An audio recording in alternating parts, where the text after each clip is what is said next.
Ito, na pinagawa natin yung rep natin nung nakaraang, siguro mga 2 weeks from now. 2 weeks before siguro ito. 2 weeks, wala pang ano. O baka mag 3 weeks yan. Ito, wala pa. Sira na naman siya. Umiinit naman siya dito. Umiinit siya sa side. Pero dito hindi na siya nagyayelo. Hindi na naman siya nagyayelo. Ewan ko anong dahilan na naman.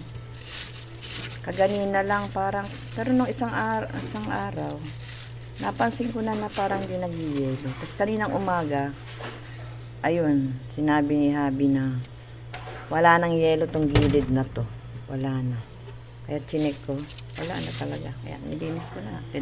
Nilagyan ko ng panibagong yelo, baka sakaling na siya. Ewan ko ba't ano nangyari na naman. Pinuntahan namin yung nagagawa eh. Wala dun eh, palibasa holiday ngayon. Mainit naman siya tong side na to, mainit. Kaya, pinulpa ko na siya para sakaling mag-yelo siya. Ayan. Tingnan natin guys. Ano ba tong, paano bang paggawa ng maayos ng rep? Ano na naman siya, sira na naman siya. Ayan, nilinis ko na yung mga kagyanan. Yeah, mega shout out sa mga gumagawa ng rep dyan. Bakit ganito? Paki-comment naman po kung bakit. Pero tong side na to, hindi siya mainit. Pero tong side na to, mainit siya. To, side na to, mainit siya. Eto, hindi siya mainit.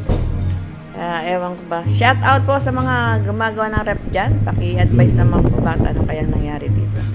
Maraming salamat. Please subscribe my vlogs and please click the bell button for more updates. Thank you.